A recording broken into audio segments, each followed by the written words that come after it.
Hello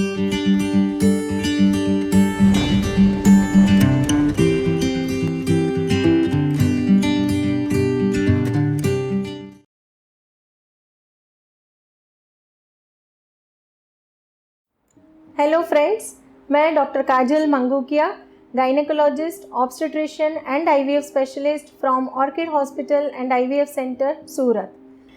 आज हमारे साथ जो गेस्ट स्पीकर है, most renowned cosmetologist, dermatologist and laser specialist doctor Suman Agrawal. Welcome doctor Suman. Thank you so much. Yes, और आज हमारे यह शो में हम बात करने वाले हैं, जैसे पार्ट 1 में हमने बात की थी कि पीसीओडी विथ हिर्सुटिज्म एंड यहाँ पे डर्मेटोलॉजिस्ट का क्या रोल होता है। आज हम बात करेंगे, दिस इज़ पार्ट 2, जिसमें पीसीओडी एंड एक्ने। एक्ने आप सबको पता है कि बहुत ही कॉमन समस्या है, स्पेशली हमारे पास जो यंग टीनेजर गर्ल्स आते हैं तो हमेशा ऐसे रहता है कि एक है प्रॉब्लम उनके कि इरेगुलर पीरियड्स है। Most of the time it is because of the PCOD.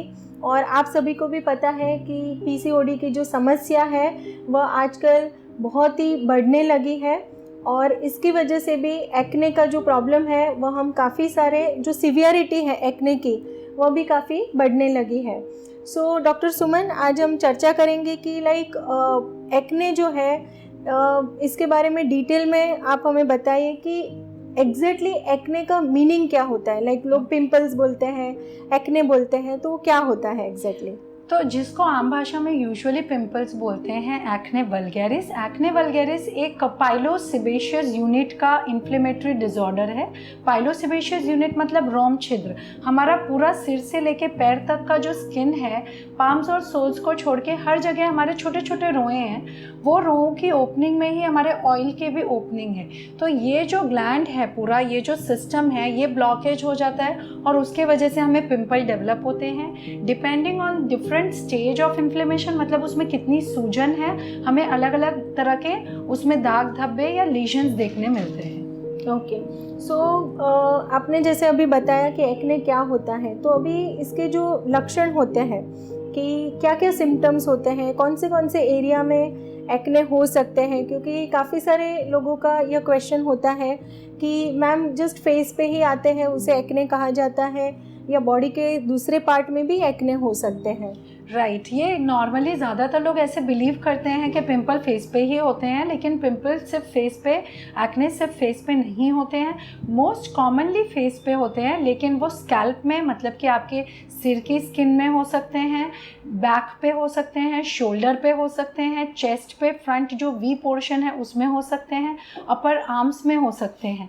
लेकिन जिनको सीवियरिटी बहुत ज़्यादा है उनको बटक एरिया में भी कभी कभी पिंपल्स होते हैं।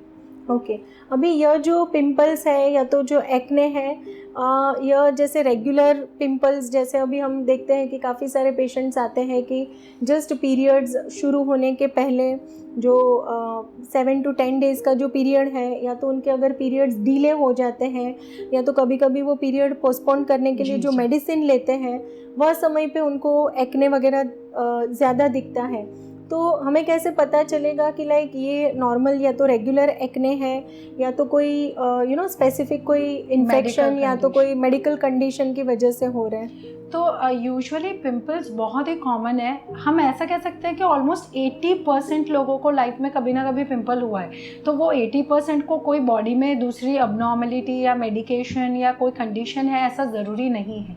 इनफैक्ट ज़्यादातर लोगों को कोई भी मेडिकल रीज़न नहीं होता जिसके वजह से पिंपल होते हैं। उनका रीज़न सिर्फ जेनेटिक टेंडेंसी होती है।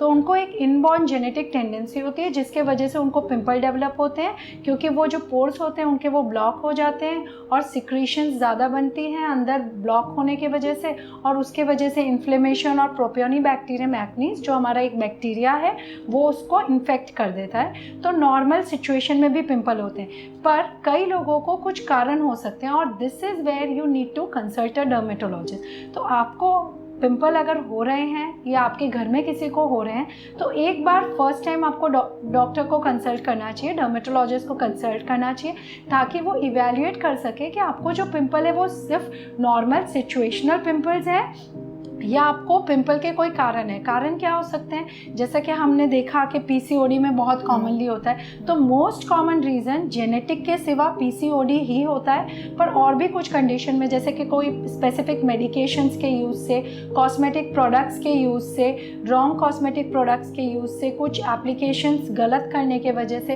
इन सब चीज़ों की वजह से भी हमें पिंपल्स होते हैं। कभी ऑक्लूसिव ड्रेसिंग्स के वजह से, मतलब जो हम कपड़े पहनते हैं उसके बैंड्स जो होते हैं वो हमें कहीं फ्रिक्शन कर रहे होते हैं, उसके वजह से, कभी कभी गर्मी पसीना बहुत ज़्यादा रहने के वजह से भी पिंपल्स एग्रवेट हो जाते हैं। तो अगर ऐसा कोई भी मेडिकल रीज़न है तो वो आपको डर्मेटोलॉजिस्ट एग्जामिन करके रूल आउट कर सकते हैं और उसको हम करेक्ट भी कर सकते हैं।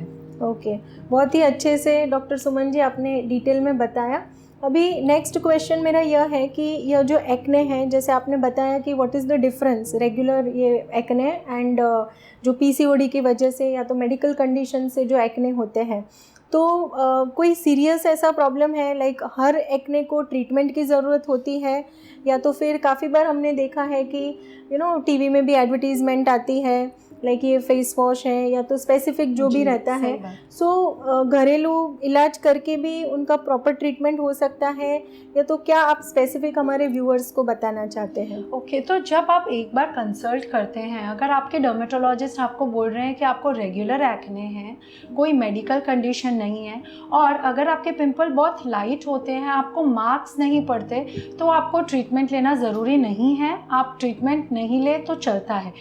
It is important to understand two things. दो चीज़ें आपको समझनी है कि कोई मेडिकल रीज़न अगर है तो हमें उसको रूल आउट करना है। जैसे कि पीसीओडी, हम ये पीसीओडी के स्पेसिफिक रेफरेंस में बात कर रहे हैं, तो पीसीओडी में सीवियर एक्ने होने के चांसेस बहुत ज़्यादा होते हैं, स्कारिंग होने के चांसेस बहुत ज़्यादा होते हैं। तो इस कंडीशन में हमें वो कंडीशन भी ट्रीट करनी है, ओरिजिनल कंडीशन, और उसके साथ साथ जो उसके सिम्टम्स हो रहे हैं, जो स्कारिंग हो रही है, वो भी ट्रीट करनी है। अगर आपको रेगुलर एक्ने हो रहे हैं, जेनेटिक टेंडेंसी की वजह से हो रहे हैं, पर फिर भी अगर वो एक्ने सीवियर है, आपको दाग धब्बे पड़ रहे हैं, खड्डे पड़ रहे हैं, निशान पड़ रहे हैं, तो भी आपको ट्रीटमेंट लेना चाहिए, क्योंकि उस टाइम वो ज़्यादा अच्छी तरह उसको हम ट्रीट कर सकते हैं। बाद में उसको उतना रिकवरी नहीं मिल पाता है। लेकिन अगर आपको बहुत लाइट एक्ने हो रहे हैं, ब्लैक हेड वाइट हेड जिनको बोलते हैं, तो आप ट्रीटमेंट नहीं ले तो चलता है। आप उसको घर पे नॉर्मल चीज़ों से मैनेज कर सकते हैं। नॉर्मल चीज़ें जैसे कि आप salicylic acid based face wash use कर सकते हैं, आप लाइट एकदम मॉइस्चराइज़र और सनस्क्रीन यूज़ कर सकते हैं, मैट फिनिश। आप cosmetic treatment, cosmetic application avoid करिए, हाई ग्लाइसेमिक इंडेक्स वाला फूड अवॉइड करिए, वेट गेन मत होने दीजिए, डेयरी प्रोडक्ट का कंजम्पशन कम से कम रखिए, तो आपके पिंपल कंट्रोल में रह सकते हैं। लेकिन किसी भी स्टेज पे आपको लगे कि ज़्यादा हो रहे हैं, स्कार्स हो रहे हैं, तो आपको ट्रीटमेंट लेना चाहिए। यस यहाँ पे और एक चीज़ मैं बताना चाहती हूँ कि जैसे उन्होंने बताया कि मोस्ट कॉमन लाइक 80% जैसे बताया कि लाइफ में किसी ना किसी को एक बार तो पिंपल्स की समस्या हुई होगी, और जो फीमेल्स है, फीमेल्स में पीसीओडी बहुत ही कॉमन प्रॉब्लम है। और जैसे मेरे पहले के वीडियोस में भी मैंने बताया है कि पीसीओडी के जो पेशेंट्स हैं उनके लिए लाइफस्टाइल मॉडिफिकेशन, आपकी जो डाइट है, जैसे अभी आपने बताया कि डेयरी प्रोडक्ट्स जो है उसका सेवन कम कर दें, और regular exercise, any form of exercise like yoga, Zumba, simple walking, running, जो भी एक्सरसाइज आपको पसंद है, एटलीस्ट 30 मिनट्स आप उसके लिए टाइम निकालिए। बहुत ही इम्पॉर्टेंट एक चीज़ है कि आपकी नींद भी अच्छे से होनी चाहिए, क्योंकि अगर आपकी नींद डिस्टर्ब होती है या तो स्ट्रेस लेवल आपका ज़्यादा है, तो जैसे आपने पहले के वीडियो में भी बताया कि कॉर्टिसोल वगैरह के जो लेवल्स होते हैं वो मॉड्यूलेट करते हैं, और यह भी एक रीज़न हो सकता है कि आपके एक्ने वगैरह या तो हिर्सुटिज्म भी बढ़ सकता है। सो फ्रेंड्स, आपको शायद काफ़ी डिटेल में इस टॉपिक के बारे में जानकारी मिल चुकी होगी। और अपना जो लास्ट क्वेश्चन है कि एक्ने अगर किसी को है तो काफ़ी सारे पेशेंट्स हमारे पास भी आते हैं कि मैम आप कोई फेस वॉश लिख दो या तो आप कोई सोप वगैरह लिख दो। सो आपका इसके बारे में क्या स्पेसिफिक एडवाइस है कि क्या यूज़ करना चाहिए? तो एक्ने के पेशेंट्स जो होते हैं ना, हम उनको सबको uniform treatment one for all नहीं देते हैं। जिनको बहुत माइल्ड एक्ने होते हैं उनको हम सामने से खाने की कोई दवा नहीं देते, कोई थेरेपीज नहीं सजेस्ट करते, उनको हम फेस वॉश, मॉइस्चराइज़र, सनस्क्रीन और एक नाइट क्रीम देते हैं। तो face wash, moisturiser, sunscreen or something जो सभी को यूज़ करना चाहिए according to their skin type. तो जिनको पिंपल की टेंडेंसी है उनके फेस वॉश में फोमिंग वाला फेस वॉश हम यूजुअली प्रेफर करते हैं और उसमें salicylic acid usually ingredient active होता है।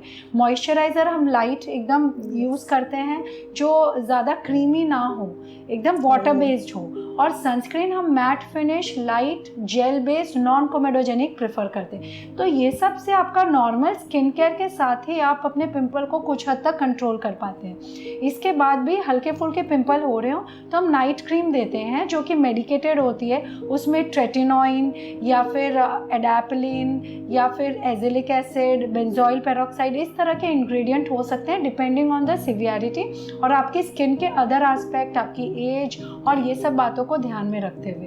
ये नॉर्मल एक्ने को, एकदम माइल्ड एक्ने को कंट्रोल करने के लिए यूजुअली सफिशिएंट होते हैं। जिनको सीवियर एक्ने होते हैं उनको ओरल मेडिकेशंस और थेरेपीज़ की ज़रूरत हो सकती है।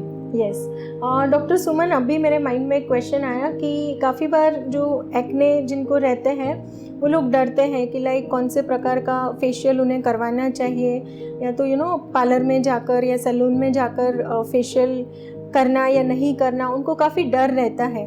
तो हमारे जो व्यूअर्स हैं कि जिनको यह प्रॉब्लम भी है और उनको अगर फेशियल करना है या तो ब्लीच करना है, तो उनके लिए आप कोई गाइडेंस अगर देना चाहते हैं। श्योर।